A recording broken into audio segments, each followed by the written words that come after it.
డబ్బులు ముఖ్యమంత్రి గారు చెప్తారా ఐపాక్ చెప్పిందా? ఐపాక్ ఉంది అందుకే కదా, దోషపెట్టింది దానికి అదే కదా, డబ్బులు ఇచ్చింది అందుకే కదా. 175 అన్నావు, వేకుజామున కోత కూసావు 175 అని 151+ అని చెప్పి అన్నావు. ఈ రోజున మీరు లండన్ వెళ్ళిపోయారు, పరిపాలన గాలి కుదిరేశారు. ఒంట్లో జ్వరం తగ్గితే పదార్థం నోట్లు వేసుకుంటే ఆ పదార్థం రుచి తెలుస్తుంది. రాజకీయ జ్వరం పెట్టుకొని నిన్న పులవర్తి నాన్నగారి పరిస్థితి ఏంటి? గన్మెన్ లేకపోతే ఆ ప్రాణానికి భద్రత ఏంటి? జేసీ దివాకర్ రెడ్డి గారి పరిస్థితి ఏంటి? పల్నాడు పరిస్థితి ఏంటి? మాచర్ల పరిస్థితి ఏంటి? వినుకొండ పరిస్థితి ఏంటి? తిరుపతి పరిస్థితి ఏంటి? తాడిపత్రి పరిస్థితి ఏంటి? నరమేధం జరుగుతుంది. నరమేధం జరుగుతుంటే ఏం చేయాలి ముఖ్యమంత్రి? సమీక్షించుకోవాలి కదా. ఎన్నికల కమిషన్ బాధ్యతలు చూస్తుంది, కానీ సాధారణ పరిపాలన ఒకటి ఏడు సచ్చిద్ది కదా. మీరు మంత్రులే కదా, మీకు పదవులు ఉన్నాయి కదా, స్థానిక సంస్థల పదవులు ఉన్నాయి కదా, పరిపాలన వదిలేస్తారా? అంటే ఎన్నికల కమిషన్ శటకోపం పెడతారా? మీరు కర్రలు తీసుకొని బారులు తీసుకొని. వాసుగా నేను చెప్తున్నాను, సమ్మెటలు పట్టుకొని తిరుగుతున్నారు. సుత్తులు కూడా కాదు, సమ్మెట. నేను చెప్తున్నాను, ఆంధ్రప్రదేశ్లో కాస్త రాజకీయాలు తగ్గించుకోండి. ఆంధ్రప్రదేశ్లో 356 అధికరణ ప్రకారంగా రాష్ట్రంలో రాష్ట్రపతి పరిపాలన పెట్టాలి. గవర్నర్ గారు సిఫారసు చేయాలి. ఈ 20 రోజులైనా రాష్ట్రపతి పరిపాలన కావాలి. రేపు ఎన్నికల రిజల్ట్స్ వచ్చిన తర్వాత మళ్ళీ ఇదే మోక ఒక నయీం గాంగులాగా తెగబడితే ప్రాణాలు పోతాయి. 5 ఏళ్ళు అరిచాం, పేకలు కోశారు. జమలయ్య పేక కోశారా? శిరోమండనాలు చేశారా? హౌస్ అరెస్టులు చేశారా? దాడులు చేశారా? బడితలు తీసుకొని అత్యాచారాలు చేశారా? మా డ్రైవర్ సుబ్రహ్మణ్యాన్ని చంపారా? డాక్టర్ సుధాకర్ని చంపారా? ఎంతమందిని చంపారా కూడా మేము ఎప్పుడో చెప్పాం. కేంద్ర ప్రభుత్వం జోక్యం చేసుకోవాలి. ఎన్నికల కమిషన్ ఏం చేస్తుంది సార్? చేస్తే బదిలీ చేస్తుంది, సస్పెండ్ చేస్తుంది. కేసులు ఏమైనా కడుతుందా? ఒక ఎస్పీని అరెస్ట్ చేసిందా? ఆ ఎస్పీ ఏం చేశాడు? తాడిపత్రిలో జేసీ దివాకర్ రెడ్డి ఇంట్లో దాడి చేశాడు. తెల్లవారుజామున నిద్రపోతున్న వాళ్ళని కొట్టాడు. జాతి భద్రతలు ఉండయా? బాలకోటయ్య గారు మీరు ప్రశ్న అడిగారు, ఎన్నికల కమిషన్ ఏం చేస్తుందని మీరు ప్రశ్న వేశారు. ఎన్నికల కమిషన్ చూస్తూ కూర్చుంటోంది.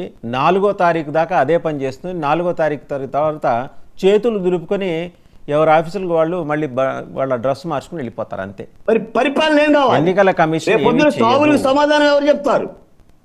అందుకని నేను అమరావతి బహుజన జేఏసీగా ఆంధ్రప్రదేశ్లో 356 అధికరణ ప్రకారంగా ఏ రాష్ట్రంలో అయితే శాంతి భద్రతలు తగలబడి తెచ్చాయో, అగ్గిపొలగిసి తగలబెడుతున్నారో ఆ రాష్ట్రంలో రాష్ట్రపతి పరిపాలన పెట్టాలి. కనీసం 20 రోజులన్నా పెట్టాలి.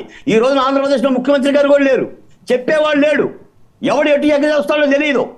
ఇప్పుడు వీళ్ళు ఏం చేస్తున్నారంటే ఇన్ని అరాచకాలు. ఇప్పుడు ఇందాకనే ఎర్రగొండపాలెంలో అంట 42 దాడులు జరిగినాయంట. ఈ విధంగా ప్రజల మొత్తాన్ని కూడా సిద్ధమా అని అరిసి నువ్వు సిద్ధం చేసి రెచ్చగొట్టి మీరు లండన్ పోయారు. ఇప్పుడు పరిపాలన ఎవరికి ఇస్తారు చెప్పండి? ఎవరు చూస్తారు? వేర్ ఇస్ మా హోంమంత్రి? ఏ సాధారణ పరిపాలన చేయరా? ఒక సమీక్ష ఉందా? కనీసం నాయకుల్ని, కార్యకర్తల్ని ఎవరు పాయచిత్తపడతారు? రేపు పొద్దున 4-5 ప్రాణాలు పోతే రేపు పొద్దున మీరు చంపాలని గ్యారెంటీ ఏంటి? గెలిచిన అభ్యర్థుల్ని చంపాలని గ్యారెంటీ ఏంటి? కాబట్టి రాష్ట్రం రావణ కాష్టంలో తగలబడింది. కేంద్ర ప్రభుత్వం జోక్యం చేసుకోవాలి. ఎన్నికల కమిషన్ సస్పెండ్ చేస్తే, బదిలీ చేస్తే పరిష్కారాలు కావు. కేసులు పెట్టాలి. పోలీస్ అధికారుల మీద, విధులు నిర్వహించిన అధికారుల మీద కేసులు పెట్టగలిగితేనే ఒక పరిష్కారం లభిస్తుంది. మనం రాజకీయాల్లో పడిపోయి 24 గంటలు రాజకీయాలే. నీకెన్నొత్తాయి, నాకెన్నొత్తాయి. ఏం తగలబడి వచ్చింది ఆంధ్ర రాష్ట్రంలో? ఒకసారి శ్రీనివాస్ చౌదరి గారు దగ్గర. శ్రీనివాస్ చౌదరి గారు ఇందాక సమ్ టెక్నికల్ బాలకోట గారు, అమరావతి రైతులకి వచ్చినాయండి డబ్బులు. ఇప్పుడు జమ అవ్వాలనుకుంటండి. కోర్టుకి వెళ్తే డబ్బులండి, సిఆర్డీఏ చుట్టూ తిరిగితే డబ్బులు. సరే, ఒక్క నిమిషం శ్రీనివాస్ చౌదరి గారు కూడా మాట్లాడాలి. రామ్ కుమార్ గారు వస్తా మీ దగ్గరికి, వస్తా రామ్ కుమార్ గారు. ముందర ఒకసారి మన శేఖర్ రెడ్డి మాట్లాడితే వెంబడే శ్రీనివాస్ చౌదరి గారు మాట్లాడాలి. బాలకోటయ్య గారు మాట్లాడుతూ ఎవడబ్బ సొమ్ము అండి అన్నట్టు. ఏ ముఖ్యమంత్రి ఇచ్చిన వాడు అబ్బ సొమ్ము, వాళ్ళ అమ్మ సొమ్ము ఎవరు ఏంటది? ముఖ్యమంత్రిగా మీకు బాగా అత్యంత ఇష్టమైన చంద్రబాబు నాయుడు వచ్చిన ఆయన వాళ్ళ అబ్బాయి అయినటువంటి ఖర్జూర్ నాయుడు సొమ్ము, వాళ్ళ అమ్మాయి జనవరిలో బటన్ నొక్కితే ఇప్పటి వరకు ఎందుకు ఇవ్వలేదని అడుగుతున్నారు వాసుదేవ్ గారు. మాట్లాడేటప్పుడు వాసుదేవ్ గారు, నా మాట ఏంటంటే జనవరిలో నొక్కిన బటన్ కి ఇప్పటి వరకు డబ్బులు ఎందుకు ఇవ్వలేదని నా ప్రశ్న. ఇక్కడ చంద్రబాబు నాయుడు గారా లేదా మరొకరని కాదు. వాళ్ళ అమ్మాయి అమ్మన్నమ్మ సొమ్ము తెచ్చి పెడతాడా? ఇంకో మాట నిన్న టీబీటీ పథకాలకు నిధులు విడుదల చేశారు. ఆసరా కింద 1480 కోట్లు, జగనన్న విద్యా దీవెన కింద 502 కోట్ల రూపాయలు. ఆసరా అండ్ జగనన్న విద్యా దీవెన ఈ రెండు పథకాలకి నేనే లెక్క చెప్తున్నా శేఖర్ రెడ్డి గారు. 14,000 కోట్ల రూపాయల్లో 1,400 కోట్ల రూపాయలు మీరు ఇచ్చారు. మీ కాంట్రాక్ట్ ఇచ్చే ప్రయత్నం చేస్తుంది రాష్ట్ర ప్రభుత్వం. ముఖ్యమంత్రి గారు ఐపీఎల్ డబ్బులు ఇచ్చే ప్రయత్నం చేస్తున్నారు. దానికి చెప్పండి.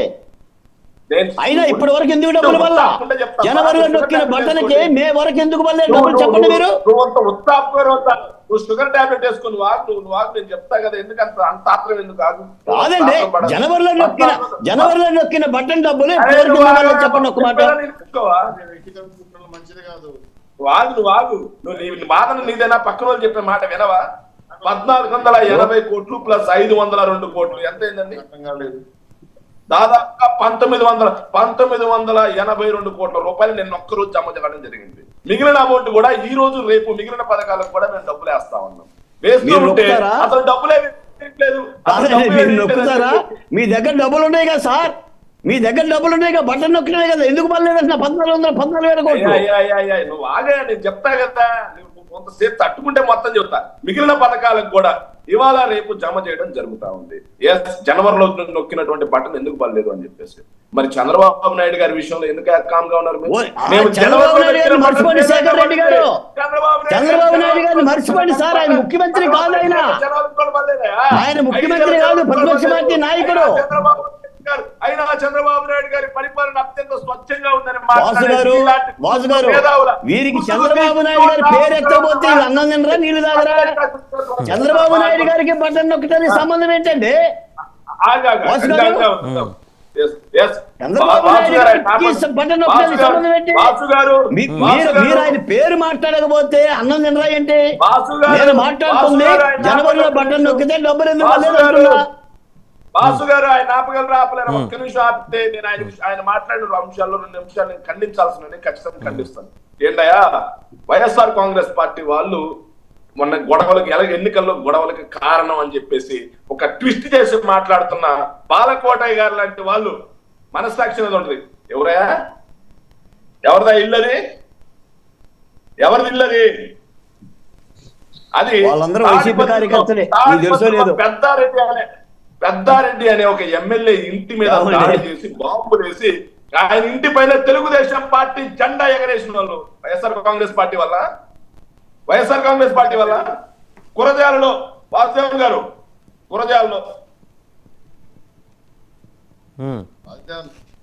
రైట్. చౌదరి గారు మాట్లాడతారు. ఒక నిమిషం చౌదరి గారు ఇందా మాట్లాడండి. మళ్ళీ